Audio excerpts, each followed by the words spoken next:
A lot of people are going to hate me for this video, but I'm going to say this right now.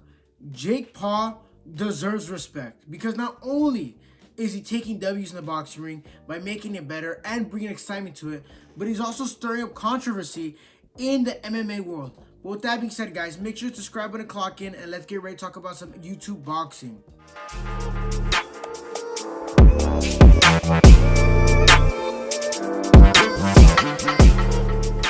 My biggest question right now is, who is Jake Paul going to fight after his jaw heals up? Because not only did he need the initial surgery to obviously fix his jaw, but he needed another surgery because he didn't listen to his doctors.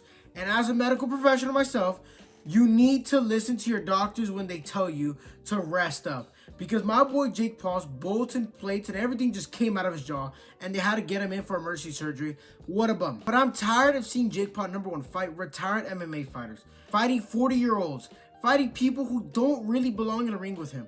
I want to see people fighting fresh faces. That's why when he had that beef recently with Ilia Topuria on the 8 and Raw stream, I was all for that. Do you know why? Because I think Ilia Topuria would lose to Jake Paul in a boxing match, 100%. Ilia's way too small. Jake Paul is just too clean of a boxer for him. And a lot of people are always going to say, you glaze Jake Paul. You're a Jake Paul glazer. Well, no shit I am, because my boy needs some respect on his name, because none of y'all want to give him that. He's knocked out a bunch of good people. Yeah, him arguing Ilia Topuria who's a better boxer, a little silly, because we all know if it was a street fight, who'd really won, 100% Ilia Topuria would kill that boy. But him saying that he would beat Ilia Topuria with the broken jaw is blasphemy. I don't think Jake Paul right now could fight your average freaking bartender guy and win a fight against him, because we know that his jaw's in like 14 pieces, and 100% anyone taps that jaw, he's getting knocked out. Ilia Topuria is not bad boxer. He's a really good boxer for UFC standards, but he would knock out Jake Paul with a broken jaw. That was silly to me. But in this video, I really want to see who Jake Paul is going to fight when he comes back.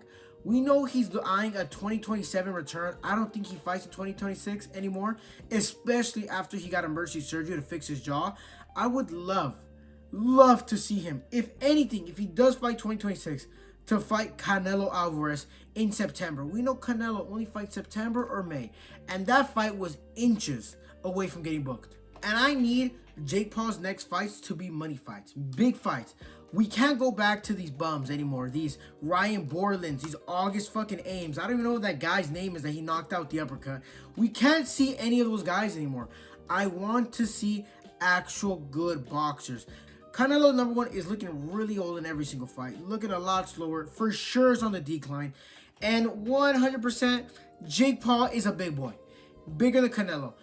It kind of evens it out, you know. Jake Paul's only been doing this for 6 years, and I think Jake Paul's going to end his career off really soon, maybe in 2 or 3 fights. He just needs a big money fight right now, and Canelo just fits what he needs. He keeps saying that he wants to touch a title. We know bro's not going to sniff the jockstrap of a title ever. He's never going to get close to it. And Canelo is somebody, number one, that's going to draw a lot of names. Jake Paul's going to draw a lot of names. These are both people who are going to do really big money fights, and we know that fight was about to happen. It just makes sense. It makes perfect sense for a September or May comeback fight. Maybe Canelo takes that fight, does 1 or 2 more after it gets bums, makes some money. Jake Paul can do that, retire on the mic. I'm being deadass. I can see it. I can hear it. I can see Jake Paul getting whooped on for 12 rounds, losing the fight, not knocking out Canelo, and saying, hey guys, this kid from Ohio, you would never think that he was going to fight Canelo, and here I am. And I do think Canelo could take it because, number one, it's not a risk. You're going to make bank. You're already a legend. You know you're going to beat him.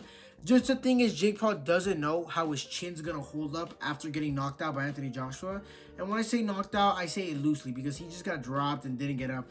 That's not a knockout. A knockout, in my opinion, is when you're clean out cold. You got to get stretched out. You get up, you're woozy. That's a knockout for me. Anything else, like you got stopped. But I think Canelo is not going to still be able to knock out Jake Paul just because at 168, Canelo hasn't knocked out a lot of people. He's only knocked out Caleb Plant. That's it. And everybody else not really been doing a good job of trying to get them out of there. And Jake Paul took some big shots from Anthony Joshua. Didn't get knocked out. Yes, he got stopped. But those were shots that he took that would have knocked out a lot of people. That have knocked out Klitschko. That has dropped them. That finished those boys. And these are all people who are naturally way bigger than Jake Paul. If they can't beat Jake Paul and they can't get Jake Paul out of there, I don't think Canelo is going to knock out Jake Paul, in my opinion. I think he's going to whoop on him for 12 rounds, which, in my opinion, is a lot worse than getting knocked out. But I feel like right now what Jake Paul needs in his career is a Canelo fight, somewhere he can retire off a big name, because, my boy, he's not going to get a title. But let me know what you guys think in the comment section down below. Do you think Jake Paul's perfect comeback fight would be against Canelo? Or do you think we might rush him too much and he might get knocked out? But guys, make sure to watch my last video on why Floyd Mayweather is an absolute troll and should not be fighting at 40 years old against people like Manny Pacquiao or Mike Tyson. Link in the description down below. Don't forget to shoot a follow. But with that being said, guys, make sure to uppercut that like button, subscribe, and I'll see you guys on the next one. Peace.